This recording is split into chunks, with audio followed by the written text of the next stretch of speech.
Welcome, everybody, to the Sassy Show. We have a very, very special guest here with us today. One who I have followed for some time. They have amazing comedy. They have a rich history. And I'm kind of beside myself today. Welcome to the show, Cara. Thank you so much. I'm feeling sassy. Good. And if you're not ready to let out your sassy side just yet, it's okay. We're going to have plenty opportunities for that coming up here. So, yeah. So the other night I was going through my little YouTube rabbit hole and I was looking at some of your previous routines that you had done. And one of my favorite ones was where, you did a little bit of a song about people, a certain generation dying off and that we can all be gay after that. What was the inspiration behind that? Yeah, thank you. I didn't know we were going to talk about my my musical accolades, but yes, that song is just entitled "Once All the Old People Die, We Can All Just Be Gay." And that is actually all the lyrics basically of the song on repeat. I wrote that into I think I wrote it into some of my material and started playing with it because it feels true. Like when I feel like screaming almost every day for all the various insane things that are happening in the world, I look to the younger, everyone that's coming up, and even you don't even have to look back that far. And as people like my cousins that are like 5 and they know to ask people, what pronouns they use, and like it's a lot more common for people to come out much younger. And so I try to look to that for hope. But then, yeah, usually it's just people that are older. It's like, get with the program. Let's fucking go. I'm sorry. Can I curse? I'm assuming I can. But it's just like, that's what's holding us back is these people with antiquated ideas and all this internalized homophobia. And like, they're so terrified. And so I kind of wrote that song to just like upset people and kind of get them thinking, I guess. It's a bop. It's a certified bop. I'm just waiting for, RCA. I'm going to be like, I'll be sitting back watching the top 40 and then it's going to come on. I actually like it. I thought it was great. Thank you very much. Yeah. Cool. So you grew up in Chicago. I have a lot of family from the area. Chicago area is a place very close to my heart. And that's kind of your origins as far as like going to school, right? All that. What was it like living in that area? I mean, I think that I love Chicago as a city, and there are many things that are very amazing and tremendous about it. I think growing up there in the specific environment that I did wasn't perhaps as amazing. Like it wasn't, like when I've gone and visited as an adult, it feels a lot different than kind of how it felt when I was a kid. But yeah, I mean, in respect of any certain kind of area or just in general, are you wondering? Well, I think in general, I mean, Chicago is so huge. It's like what, the fourth or third largest metropolitan in the US. So there's a lot of culture, comedy, music, everything. Totally. Yeah, the city, I think that my answer is just like tainted by the fact that like where I specifically was, like I grew up in an area that was like, the whole city is pretty segregated, honestly, but like I grew up in an area where it was like most of the like Chicago police officers and firefighters had to live in the, technical boundaries of the city. So I grew up in an area that was like very much kind of influenced by that culture. So less fun than like, going back to Chicago as an adult for Pride or like going to bars and stuff like that. So I think that definitely colored it. Sure. I mean, under the confines of the constraints of family and youth and all of this, and the time. I mean, it's a different era too, and Chicago's gone through so many different phases of transformation, and it's really interesting to see how, I mean, I've seen this before with a lot of other creators and comedians and influencers that I've talked with in the past. You know, if you're raised in a metropolitan area, but even if you are within 30 minutes, it could be 20, 30 minutes of the epicenter. If you're siloed, you know, it's like growing up in LA, but you live in Woodlawn, or you're in one of those, or Inland Empire, you know, you still, you're there, but you're not there. Exactly. But the people, when they go back as an adult, there's always something special about it, almost iconic when you go back as an adult. And so you have been back as an adult, obviously. Yes, so. I was back there like a couple months ago. So it's definitely different than when I was growing up, and a different feeling, but like I'm seeking out, such different areas than I was sort of forced to live in.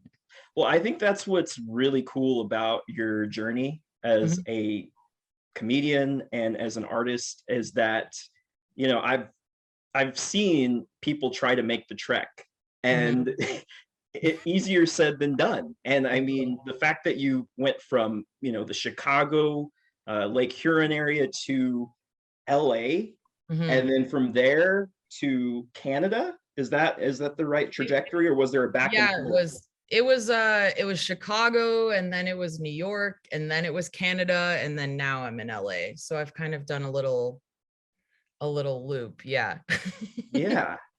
Okay, maybe a bit of a detour. I guess it's always been my dream to leave the country at some point in the near future. And I was just fascinated where, you know, on your site, it talked about your journey of the American dream to vacate America. To go to Canada.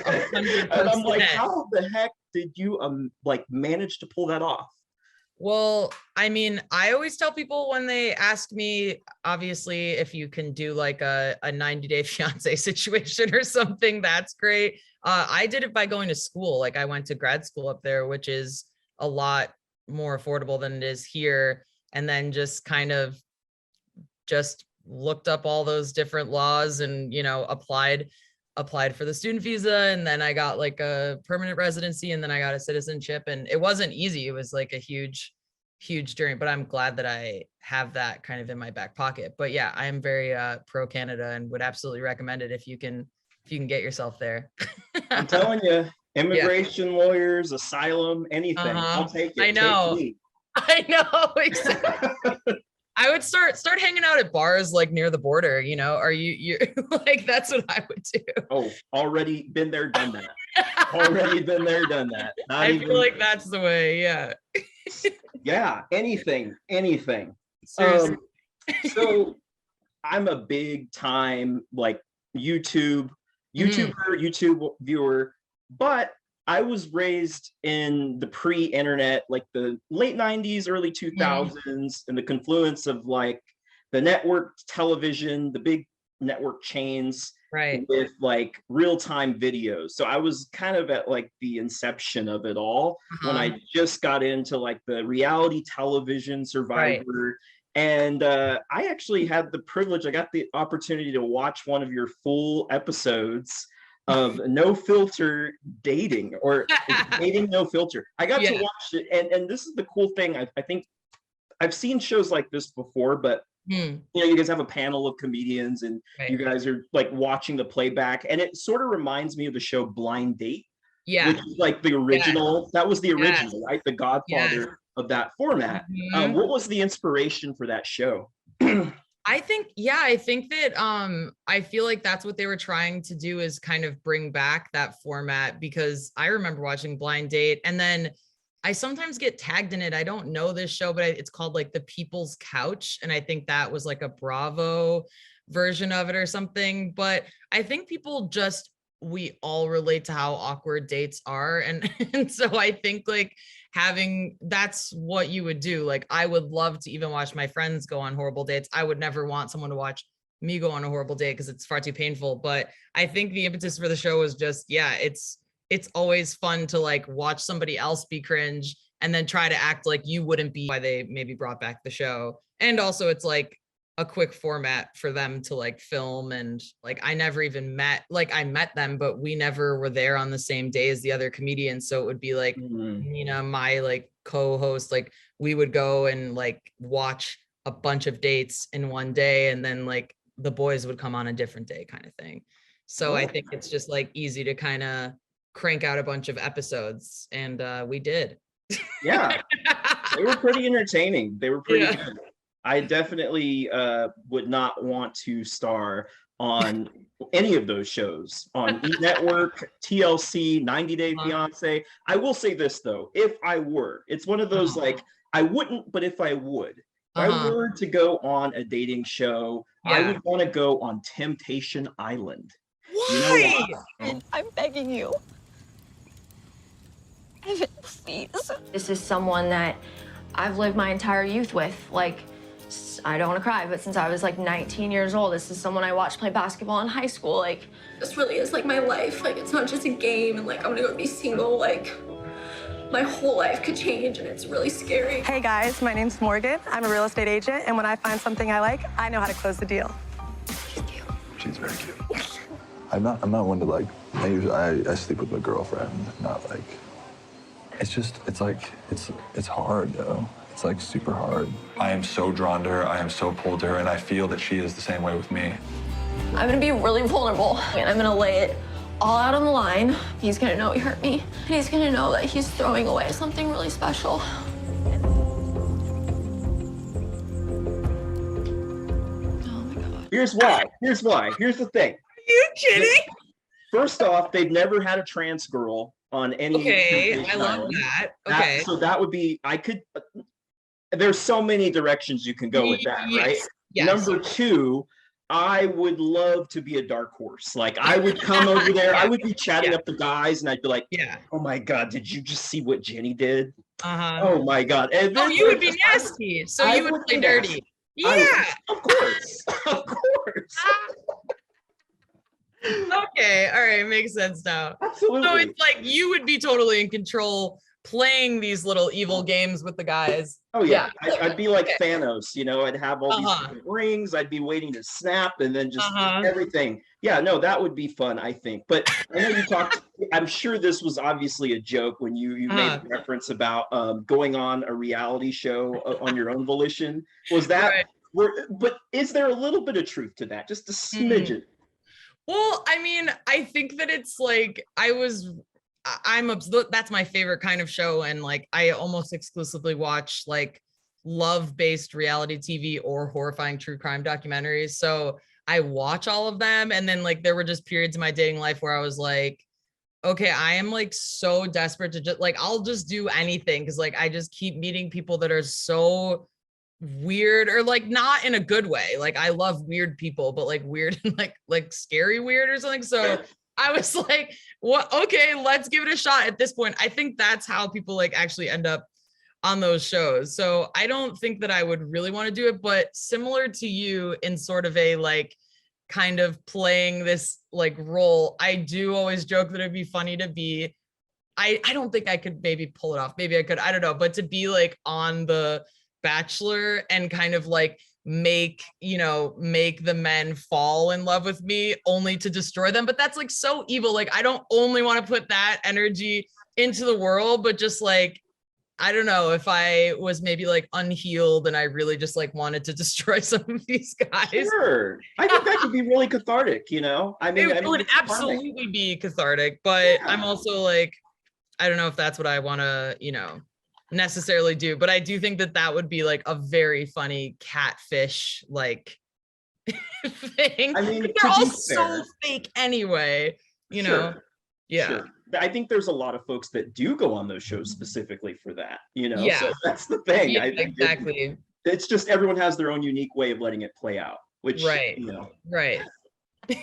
That's neither here nor there. But to speak of, your personal life and a little bit, not to go too far into detail, but I find a lot of your comedy extremely relatable in some of the most poignant and joyful ways, like at the same time, which is to me the mark of genius and icon. For me, that's my personal vice that I have is if I'm gonna laugh at something, it has to be like joyful and painful, and it doesn't always have to be both at the same time, but I think seeing and feeling the pain and relating to it makes it even more joyful. Yeah, I might just bring like a shopping bag full of dead leaves, a rolly suitcase full of garbage, and I just take up the whole back area, and if anybody comes near me, I'm just like, mine, mine, mine. That was my impression of a man. I'm sorry, that wasn't very nice. It's very true though. I know this because I used to be married to one, actually. I don't have time to get into the whole story right now, but basically, he kind of wanted me to just be like a housewife, housewife type of person, and I just really wanted him to be a woman. Just turns out guys don't like that. It's like, wow. But just like you guys, everybody that knew me was so shocked when I came out. They were just like, what? What? Weren't you like the captain of your college water polo team? Like, where's this coming from? And you've done some routines in the past that, I'm just like, okay, if you can joke about a divorce, that's cool. I could not joke about a divorce, but I think that, yeah, I mean, a lot of comedians that are able to do that and weave that in so artfully, I think it really draws people, and it makes it certainly it makes it easier for people to feel comfortable to be out and be in their spirit, especially with some of the material with you talking about, coming out and being out. How has that affected your satire? Yeah, I mean, I think that that's like, well, first of all, it's really nice what you said, but I think that it's a lot of it was kind of inspired from trying to like work through some of my own shame about it, and then the more that I talk about some of these things, and like the more that I do talk about anything that is vulnerable or painful to me and share about it, the more relatable it is to people, because that is what is real. Like, that's what we're all experiencing. And so I think like it takes me a minute sometimes to get comfortable, but once I was comfortable, I was like, well, I need to talk about this, because even if it's in a small like way or in a small scope or just in a certain room that night, if I'm on stage, I have some level of, like power to make people that relate to it feel like, oh, I'm not a freak, and I am actually not alone in this. And then people that have never thought about it, maybe they see kind of the human side of me and see the humanity of it, and then they can kind of like laugh through it. But yeah, I think I tackle some of the like personal subjects in my life. It depends. Sometimes I will just be like really sarcastic and sassy about it, and then the people who get it will get it, and the people who don't. But yeah, specifically with like getting divorced and coming out, I mean, that I think I have to talk about, because it really was such like kind of the beginning of this huge evolution of my entire identity. And it really like caught me by surprise. And it's like, wow, I was so repressed. I was so like beaten down by all these ideologies and stuff that I grew up with. So I was like, I want to help somebody else so that they can maybe they'll figure it out sooner, or have more compassion for themselves, or and I feel comfortable joking about it, but not everybody does. So if I do feel that, then I should do it. Yeah, it's almost like when you make some of the jokes, it's like you're making the joke for us. Right. For me, right. Exactly. Yes, that is what it is. Yeah. Like I'd love to talk about my journey from being a Jehovah's Witness presenting straight male to a trans woman who's super gay and out. Yeah. Right. And there's a lot of steps in between, and you could be talking about that and process that and make art about it your whole life, because it's related to your core identity. It's not just this like anecdote, when you went to so it's like such a like fertile kind of ground to pull from, right? Oh, definitely. Yeah. I mean, and I guess I wonder too, I mean, with such a platform, do you ever find yourself where, some of the jokes that you're putting out, when you change a venue and you get a different reaction from the audience, maybe than it's not so much that you expect it, because I understand a little bit about comedy, and it's not all about, there's so many different variables and elements that go into it that a lot of people who don't play with it don't get it, but it is I do feel like the little bit of comedy that I've tried with, I struggle with this, like the audience's reaction, and do I feel like I've actually done something with that, or is there it's almost like, in simple terms, are they laughing at me or are they laughing with me? And I don't know, my mind plays tricks on me, and I'm like, I'm getting a whole laugh, and I'm like, I think I'm being laughed at, and it's weird. Have you ever had that kind of tug of war mentally? Yeah, absolutely. I think, like, especially in the first few years when I was like starting out and like just trying to take any stage time that I could get and going and doing all these different shows, where it's like a lot of times, you know, I had an inkling that I would not maybe be well received, or that, yeah, again, but now I have this like opposite kind of philosophy about it, because when I was like maybe the first 4 years of doing comedy, I was like, any stage time I can get, I want to just like get better. I don't actually care what you guys think, because I need to get better. And the only way that I can do that is by getting up on stage as much as possible. And if you are laughing at me in like a mean way, or because what, like, that is ultimately like your issue. Like, what kind of like nasty person are you? Like, when people come to comedy shows and there's like this, I'm like, go home. Like, you're so miserable. But like, so I tried to not take that personally, but also I'm so sensitive. So it's really hard to not. But I think that in the last few years, I feel like I've kind of like come into my own a little bit and like solidified my point of view. And now I definitely, like, one part of it is I definitely seek out and like put on shows in places where like people like, yeah, like people like you and me would go to a show, like people that are like excited and can't wait to hear an hour about topics like this, versus like trying to force people that never were going to like it anyway. Like, I don't need your approval. I'm not seeking your approval. I don't want like somebody who's like some homophobic, racist piece of shit who's uneducated and they come and they're not like, bye. I don't want to impress you. I have the opposite goal. I don't need or want you to like me. So I think like having that like confidence within myself and like knowing within myself like what I'm doing has like guarded me somewhat. And but it like takes a long time, and that doesn't mean that like I still don't have nights where I'm like, oh shit, I thought that was gonna like go over way differently. But yeah, just trying to not take some of those things personally. And then I also get surprised like in the opposite direction, and like there's plenty of times like that I'll do shows and people like that I didn't think would like it, like love it. And so I also don't want to like write people off, and like, but it's like, if you're here for it, like be part of this experience and like learn and like laugh, great. And if you do, then that's fine, then go back into your little hole and I don't give a shit about you. Like, and that's kind of like my philosophy in general. Like, I'm not going to put myself in like situations where I know I'm going to be, you know, like treated like shit. Right. I think it's par for the course, you know. I mean, part of your holding a platform, you have that autonomy where you can say, you know, if you don't like it, you can kick rocks. But at the same time, there is a part of the journey where you're trying to fit everything in, and you're trying to figure out, you know, you're still getting that playback in your mind about, okay, how did that land? And also, how do I feel about how that landed? So I completely get that. Totally.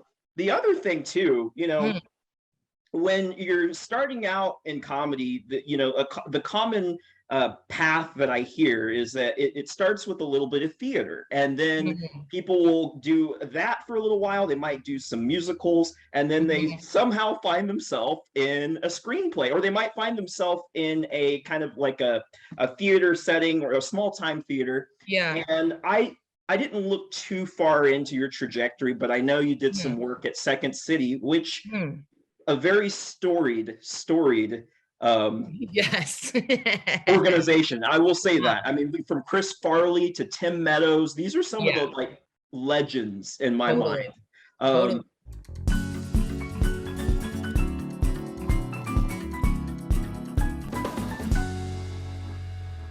Belushi, Colbert, Polar, Faye, Gil.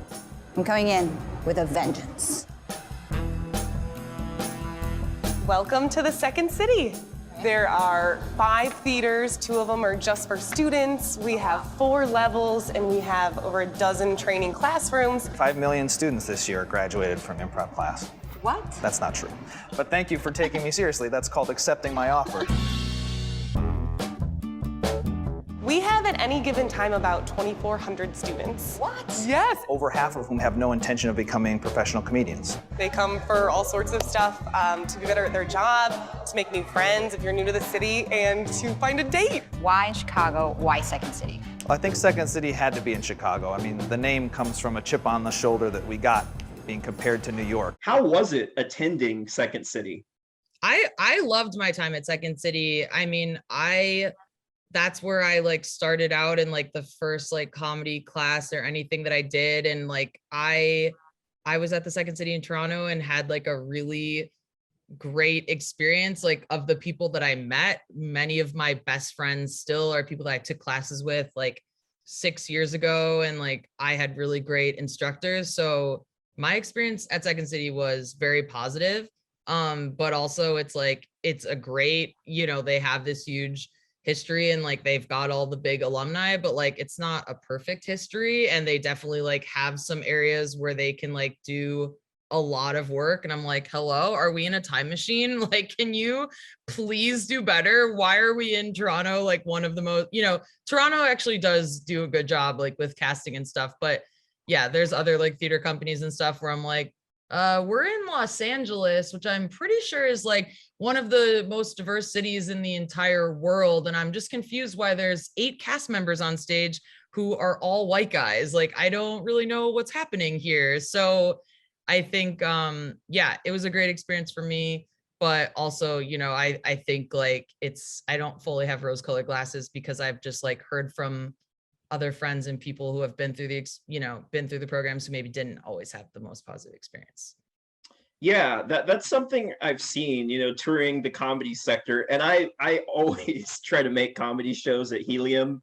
Shout out to them. That's the local theater. I live 2 blocks from the biggest local comedy theater in You're in Portland?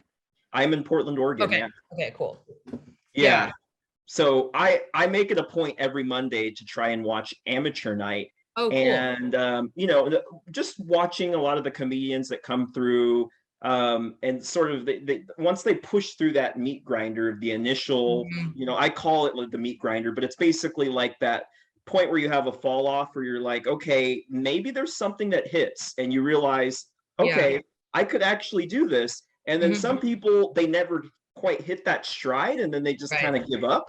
But I've noticed that still somehow, you know, on the other side of the meat grinder, it's like painfully lacking in diversity. And I've always been curious about the whys and the whole, you know, that I think it goes back to a lot of old tropes and ideas that people hold about comedy, which I love to see people breaking through those tropes and stereotypes. But do you feel that that is a part of it, as far as like why comedy looks the way it does? I mean, I think that there's a lot of things that are happening in terms of the huge and embarrassing lack of diversity that's happening in comedy. But I mean, when you look at like comedy clubs specifically, like, and that, you know, there's a lot of cities, like depending where you live, like there are amazing comedy communities all over the country, all over Canada. I mean, all over the world. I've only like really experienced, you know, maybe like a handful of them. But when you start to go to like some of the smaller cities, like that might be the only access point for someone. So say that, you're living in Portland, there's an amazing comedy community, but it's not humongous. And so there's only so many places that you can go and try to get stage time and get up on stage. So I think the part that sucks is that there are a lot of people that go through the meat grinder because they have all these protective, and come out the other side because they have all these protective layers of all this like lifelong confidence and entitlement, and they're not funny or smart, but they have the resources to kind of keep going and keep trying, and they'll stick along, you know, they'll stick around long enough. And then the comedy club owners at some of these places who also aren't funny and couldn't do it are like, great, that guy reminds me of me. And all the other people who want to come to this show and then like people just tolerate it, and it's just, there's so many problems. And so I feel like there's a lack of diversity because people get shut out at that very first step. There's just like not enough places for them to enter into. And like, it's so vulnerable and painful. So you like already have to have this like really huge, deep burning desire. And then you have to stick it out for like years and years and years. So if on top of that, the actual like environment that you're in is not comfortable and is not supportive, you're not gonna do it. And like, and then the other thing I think that happens is that people that would make you feel more comfortable, let's say, or make me feel more comfortable in those spaces that have more experience, aren't in those spaces because they're like, this sucks. So they go and do something else. So then they're not like entering the system and trying to like fix it. They're going and like creating their own spaces and pulling the audiences there. So I feel like that's the way to go, is to try, like, I don't know if you know Siren Theater, but that's where I worked, like that's where I worked with in Portland, and they're amazing. The owner is like a queer woman, books like awesome shows. Like I would definitely check them out, but it's like so many people are deterred because you don't know when you're starting out, and then you go and then you're like, well, this sucks. I don't think I want to actually do this. But it's like, but that's not what it is. That's just like one little slice. Or like myself, I won't perform at a lot of comedy clubs anymore because I'm like, I don't want to be on a lineup with people who have been openly not only accused, but proven sexual assault and like horrific stuff. And I don't want to listen to 12 people tell stupid, uninformed jokes that are just hurtful. Like, I don't actually want to spend my time there, and I don't want to be on the lineup with them. So I'm not going to do it. And then there's some people that are like, well, I'll take whatever I can get. So I think that's what happens. It's like, you know, and this is like speaking in really broad terms, but I think like people that are trying to like make the changes happen, are kind of realizing like, I don't want to like fight within this system. Like, I don't want to I'm not going to feel comfortable sitting in a green room with somebody who just went on stage and told all these jokes about, well, why don't women just shut the fuck up? And if they want to do this, and like rape jokes and this, and like, and it's like, I don't want to do that. So I'm just not going to be there. So I think like that happens as well. Yeah, and there's a lot of alienation involved in that, and you lose visibility that way. I think that's sort of a great way to illustrate a microcosm of censorship, actually. Yes. And I know I'm kind of pulling apples and oranges here, but really they're not, because if you think about it, it works the same way with these platforms like YouTube. I'm not going to name any other major platforms. But basically, you get the idea. You say one little statement, or you show one little piece of a nipple or whatever. Blip, and that's it. And then you lost your visibility. Not only that, but people that are in marginalized communities see that happen to other people that are trying. It's like watching somebody get slapped down, and you're like, okay, I'm not going for that. I'm not going to do that. And then you have places like the Sassy Show where we're like, fuck it, we're going to make our own platform. And so there is a trade-off. I realize, like, I could be on YouTube. I could have a lot of subscribers. I don't know what number, but very many. But at the same time, I don't know that I want to give YouTube my money. Exactly. Like the way that you're going to do it. And it's like, maybe, but like, who would those people be? And like, and at what cost? And so it's, I completely agree, but it is tricky. It's like your hands kind of feel tied sometimes, but if you're not comfortable, like, then you're not going to make good art anyway. You're not going to be entertaining if you don't feel good and safe. That's just a fact. Absolutely. All right. So I know that one of these, this is like the holy grail of comedy, these comedic timing. I've always been curious about comedians that reach sort of a level of stardom, and they call it like the holy grail, or one of the, it's not the only part of the holy grail of comedy. It's one of the things, is like having amazing timing, and your timing is impeccable. I've always been impressed with it. It is impeccable. It's because that's the thing, that's the art of it. If you think about like, name the top 5 comedians that you get of all time in fame, their timing is second to none. That's like, it's not what they're saying per se. but you evoke the storytelling element, and you sort of intertwine that with monologues and musicals and songs and all of that. Sort of like the centrifuge of just like comedic genius, and I can appreciate that because I like comedy. Leans into like, where did you sort of find this? Was this something that you developed over time, or was it more or less like throughout your experiences of like reading the audience and learning the audience more, that you sort of, it just kind of fell into your way? Or how did you reach that point where you're like, okay, I can walk into a room and I can shut this place down? Right.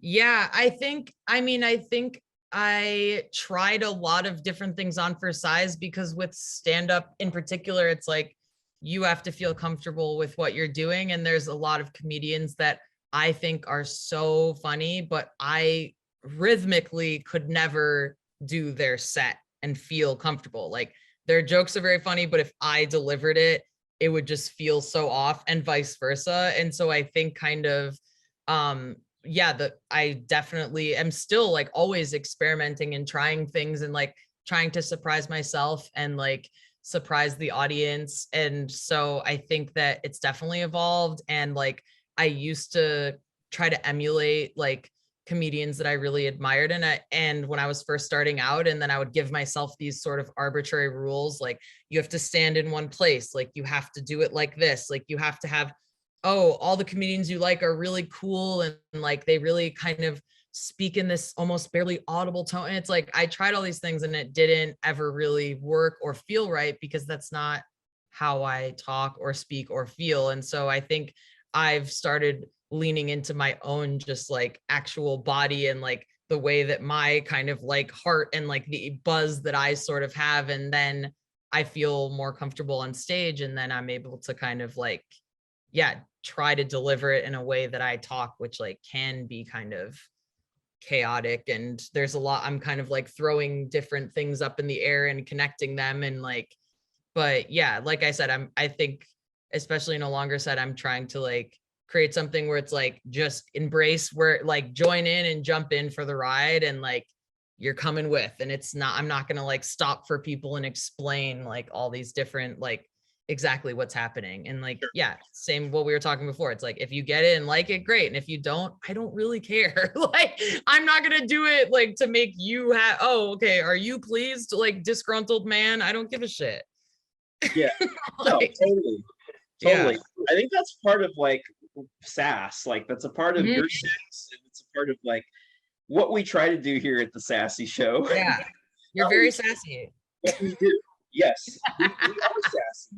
And the thing is that everybody has their own sass, if you will. I was wondering though, usually what I ask my guests when I ask them like, what makes you sassy? I find this question very ironic though, to be asking like a famous comedian, like what makes you sassy? But it is sort of a part of our shtick, we do the whole like, what makes you sassy? So I'll tell you what makes me sassy, and then if you have something to add on to it. I like that. Great. What makes me sassy? I'm going to do it different for you because you're Cara Connors, okay? What makes me sassy is that I like to shock people. And not just for the sake of shocking, but I like to shock people because I like to see people pause. That's why. That's it. I love to see people like frozen. In terror of just like collective thought of like, what did I just witness? Yes. That's the mystic take of it all, is that people, when they see something that's like a phenomenon or they witness it, they don't really realize it until hindsight, after the fact. And like comedic timing, it's something I think, like you said, you have to find it organically. Right. That's what I've heard from many comedians, is that it's one of those things that you come into your own, and it's not learned, but eventually you get it. So that's what makes me sassy. Do you feel like growing up there was any like inkling or forethought maybe that you might wind up in comedy, or was this something that just sort of completely like into adulthood you finally figured out, you know what, I'm going to take a U-turn.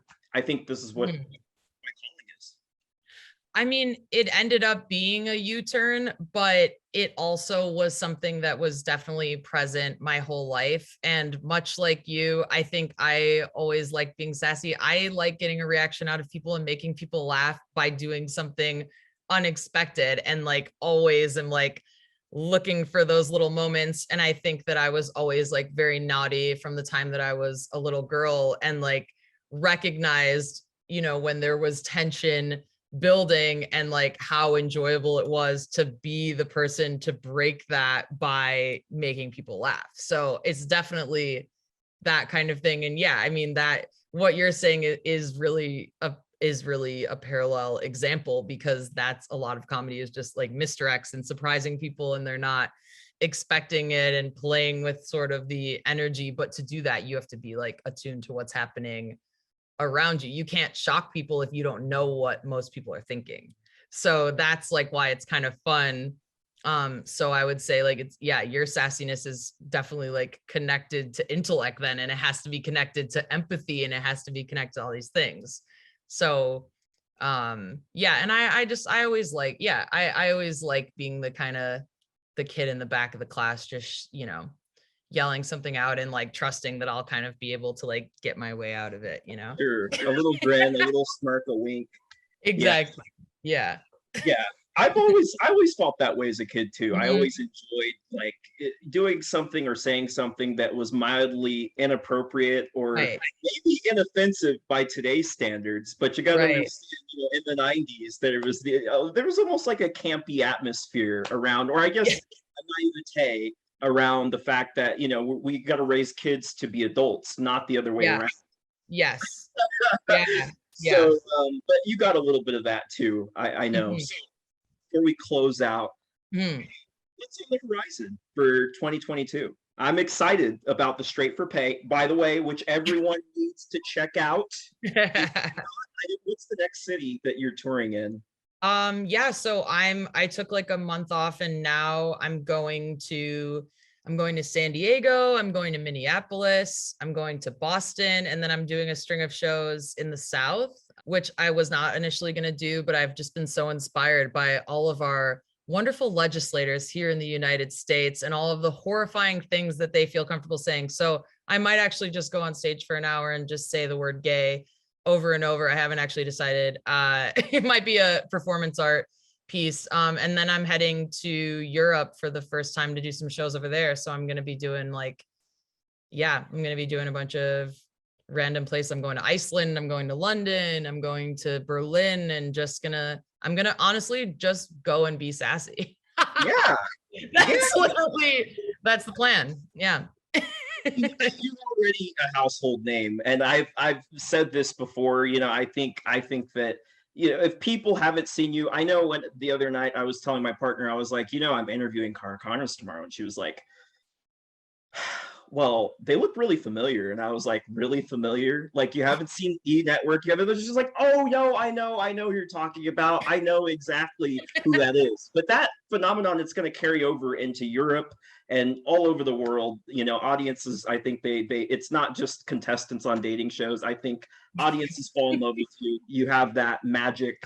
And I'm just grateful that you came on the show. I really appreciate you taking out the time today. You're busy. Thank you. I really appreciate it. I love what you're doing, and keep fighting the good fight. Give them hell. I think it's badass.